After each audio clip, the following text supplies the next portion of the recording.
Was in there. Just sort of my hopes and dreams. Right. I was a complete mess when I was your age. Really? 8th grade is the worst. You never know what's next, and that's what makes things exciting and scary and fun. When did you get Snapchat? What grade? 5th grade. Fifth grade? What? Yo, see?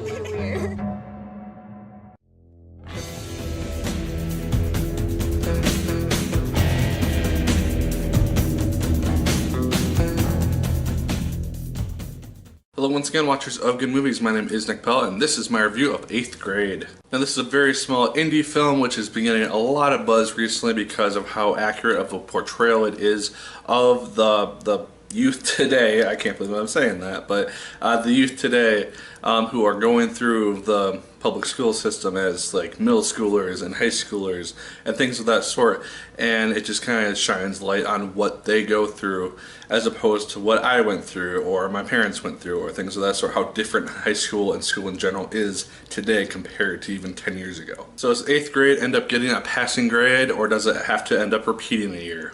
Let's find out. Elsie Fisher is the star of this movie, and she is phenomenal in the role because I saw an interview with her, I think on Jimmy Kimmel, and she actually was just out of 8th grade, I believe is what she said, so she has had first-hand experience with a lot of these situations, and so being able to bring those experiences to the role I think is very, very good to do, because they could have potentially cast somebody who had like just graduated from high school, or someone who somehow was in their like early 20s who looked like looked like an 8th grader, but they had somebody who was a very young actress, and she just blew this role out of the park because a lot of the way that she talks and presents herself is just very accurate as to how I would think that an 8th grade girl would act, because she says like a lot, she says a lot, and it's just this different way of talking which wasn't really prevalent even 10 years ago, or was just at least getting started when I was going through this type of stuff. So just with the rise of technology and just how influential social media like Facebook, Twitter, Instagram, Snapchat, all those things are nowadays, and how glued to phones young people are. I feel so old saying that, but it's really true, and it's really emphasized a lot in this film, just how much it's just changed, the lifestyle's changed, and Elsie Fisher just does a really good job bringing those aspects to the role, and I really enjoyed her performance. It's really well done. Her father is played by Josh Hamilton. He's a single father raising his daughter, and he added a lot of comedy to the role, I thought, because just his interactions with his daughter are just really, really funny to see play out, because he'll just do normal things which he doesn't really think twice about, and she'll just overreact to just the silliest things. It's just a really funny thing, but at the same time it's a realistic thing, because you just have teenagers who are embarrassed by their parents, and they don't want to have their parents embarrass them, and they're afraid to talk to their parents about things when they're like 13, 14. And it's just, again, a really realistic portrayal, and it added a lot of comedy for me because I just remember going through those things, and just how they even depicted the school life, because this film takes place during this girl's last week of 8th grade, and so it's kind of a wrap-up thing, and they don't really focus so much on the class aspect, but it's a lot of things which are common today, but a lot of things which I was able to relate to.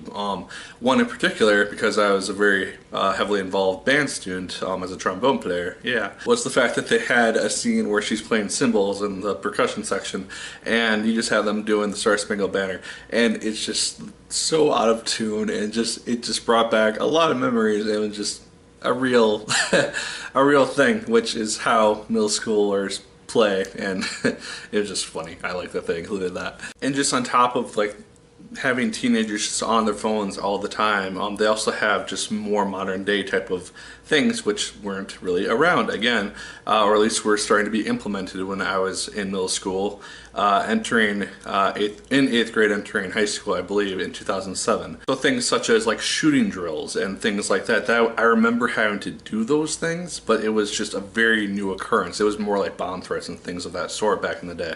And so just, I didn't really have to deal with have to hide under your desk and turn off the lights and huddle in a corner and things of that sort. I didn't have to go through the everyday kind of terror that there might be something that happens, and so they kind of focus on that aspect as well. It's not like a big deal in the movie, but it is something which is shown in the film, and it's something which again is reflective of modern schools today. Another thing which I really enjoyed about Elsie Fisher's character is that she is kind of a video blogger. She has this YouTube channel where she gives advice about various things like how to be confident, how to kind of do things out of your comfort zone, how to apply makeup, or how to like wake up great in the morning, or things of that sort. And I just kind of like that aspect to it as well, because obviously I'm not really familiar with 8th graders. I don't know anyone who's in that realm, but I would presume that there are people like that who are seeing like these popular YouTubers and they're wanting to kind of potentially get famous on their own, so they're doing these videos and they don't get very many views. But the film is kind of narrated in that fashion, because each day that the film focuses on, we get an introduction with her making another video, just kind of focusing on basically what that focus of the day is in that section of the film.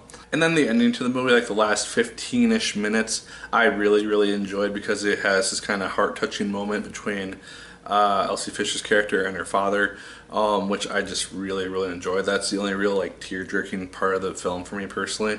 But yeah, overall I thought the film ended really well. We got to see some really cool character development out of this character, this girl.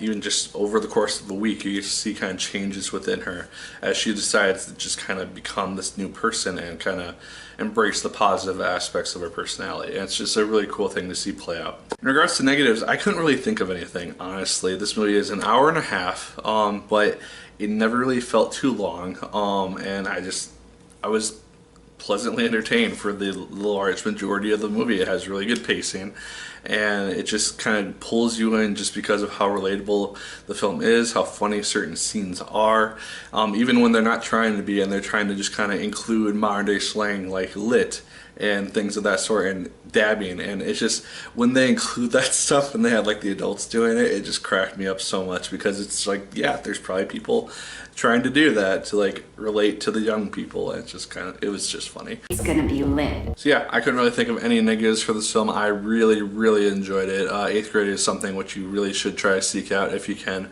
It's in a very small amount of theaters as of filming this. I was lucky enough that it was at one of my independent theaters, and so I was able to check it out this weekend. But I'm sure that's going to expand nationwide and be pretty much everywhere eventually. So once you get an opportunity, please check this thing out. It is very good. And I think that no matter kind of what age you are, it will be relevant to some degree, whether it's kind of like calling back to things that you experienced when you went through middle school and these types of situations, or if you're in middle school or something of that sort, like in the public school system, middle school, high school. I think that you will relate to that as well, or even like parents of these kids, just to kind of get an insight to what they're going through in their daily lives, and maybe relating more to the father figure and how he's trying to relate to his daughter. Yeah, those are my thoughts on 8th grade. Let me know your thoughts in the comments down below. Did you like it as much as I did? Did you hate it more than I did? Let me know. Like, favorite, comment, and subscribe once again if you so choose. I appreciate it immensely. As always, my people, my name is Nick Pell, and once again, keep on watching.